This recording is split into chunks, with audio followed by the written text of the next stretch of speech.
Hello students, property of determinants हम यहाँ study करेंगे कि डिटर्मिनेंट्स की प्रॉपर्टी क्या होती है।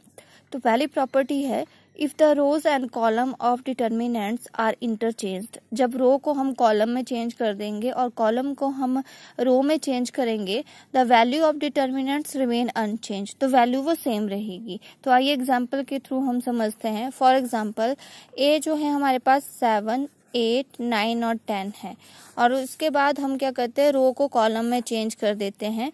सो डिटर्मिनेंट्स हम 7, 8, 9, 10 करेंगे तो इसकी वैल्यू कितनी आएगी, 70 minus 72 equal to -2 and 70 minus 72 equal to -2। यानी कि जब आपने इस रो को जब कॉलम में कन्वर्ट किया तब भी आपकी वैल्यू जो है वो सेम ही आ रही है, उसमें किसी तरह का चेंजेस नहीं आ रहे हैं। दूसरी प्रॉपर्टी है if any two adjacent row and column of the determinants are interchanged then value of determinants only in sign। तब उसके साइन आप देखेंगे कि आप उसके साइन में चेंजेस हो जाते हैं। यानी कि आपकी सेकंड प्रॉपर्टी है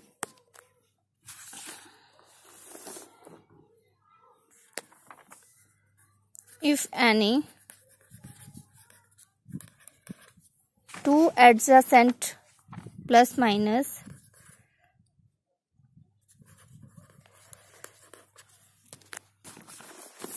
if the two adjacent of determinant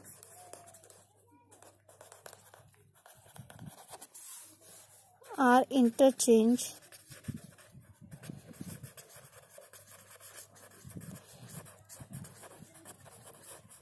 the value of the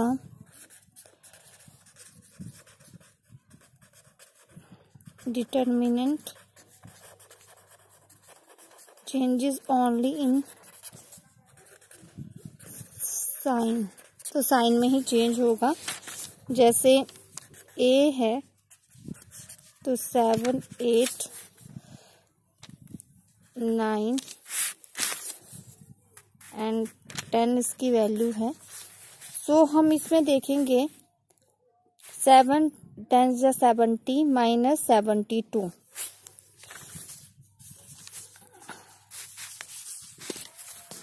यहाँ पे हवा चली है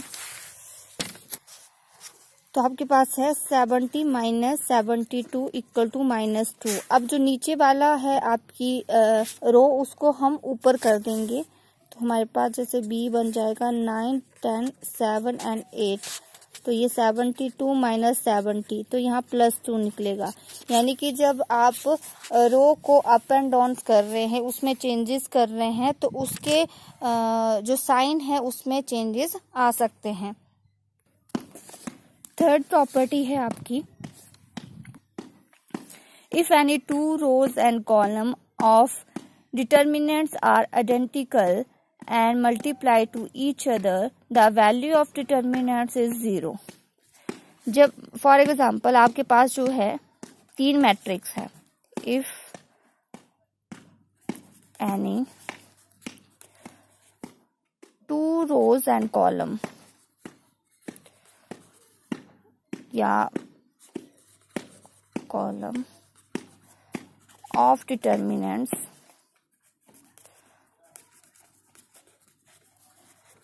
आर आइडेंटिकल, सेम है या multiply to each other,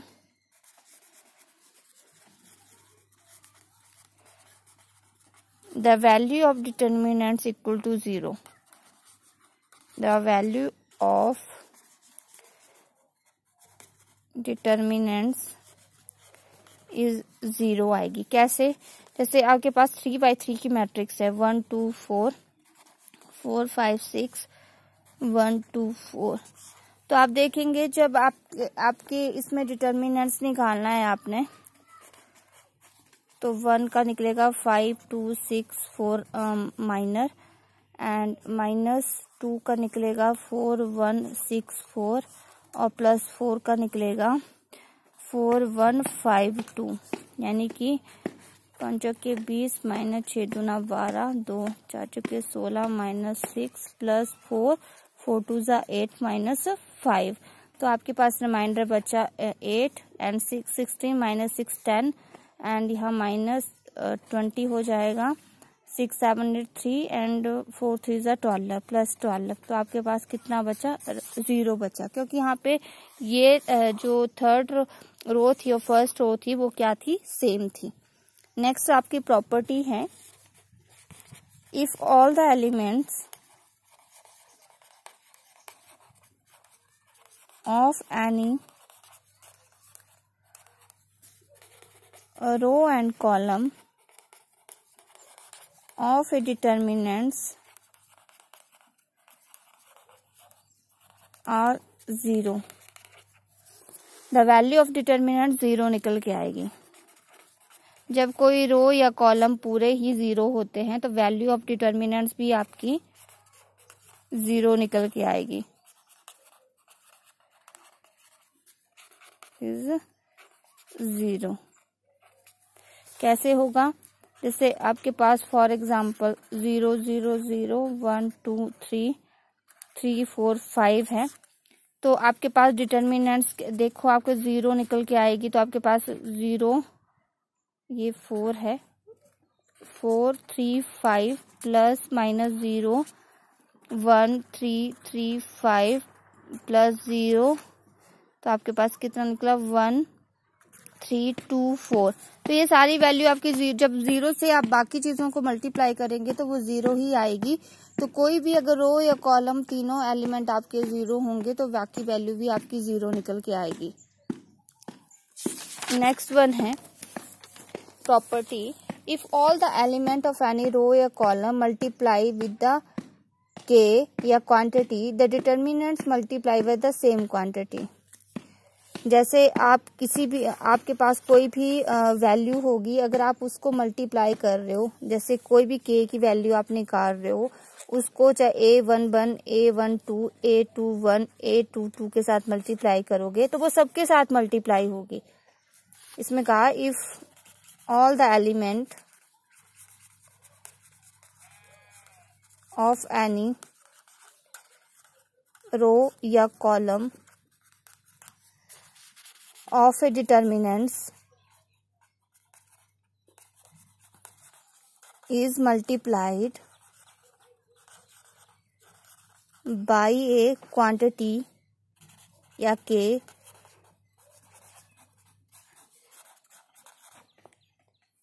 the value of determinants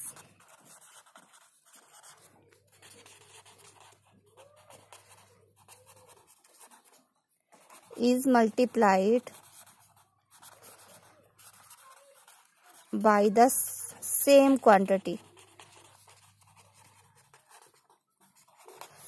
आप जैसे आपके पास कोई वैल्यू दी हुई है, आपने 3 को मल्टीप्लाई करना है, जैसे 7 2 4 1 से, तो आपके पास कितना आ जाएगा?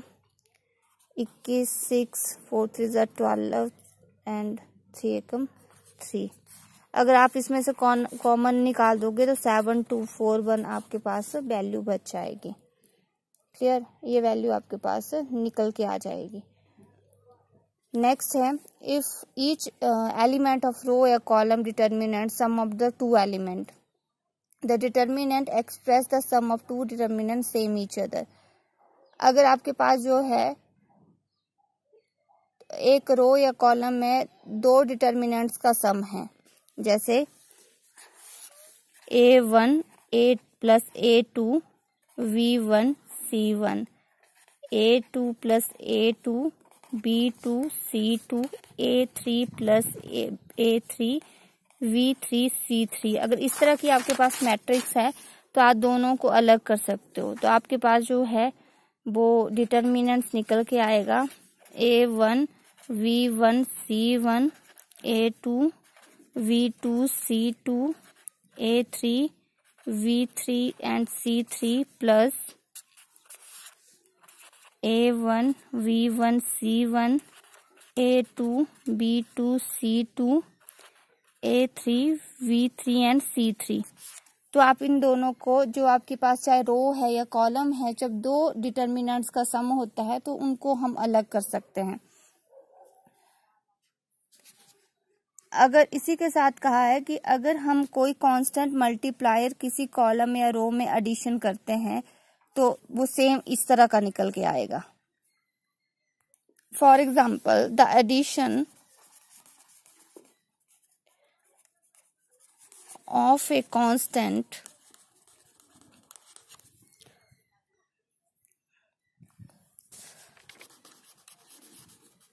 मल्टीपल ऑफ वन रो या कॉलम, वन रो या कोई भी कॉलम हो सकता है, to another row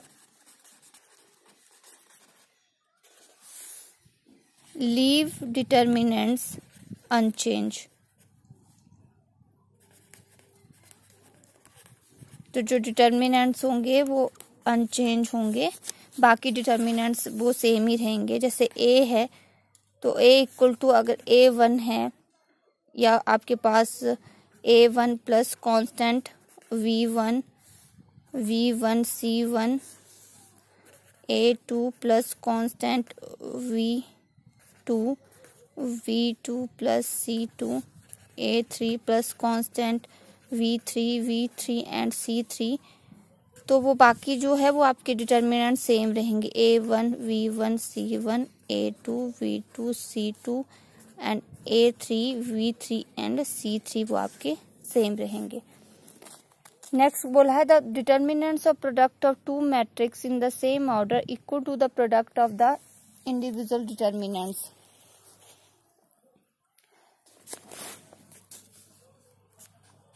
the determinants of the product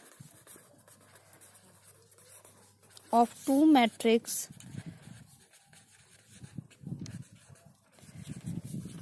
of the same order। जो दो मैट्रिक्स जो है वो आपकी सेम ऑर्डर में है वो इंडिविजुअल डिटर्मिनेंट्स के इक्वल होगी, is equal to the product of individual determinants.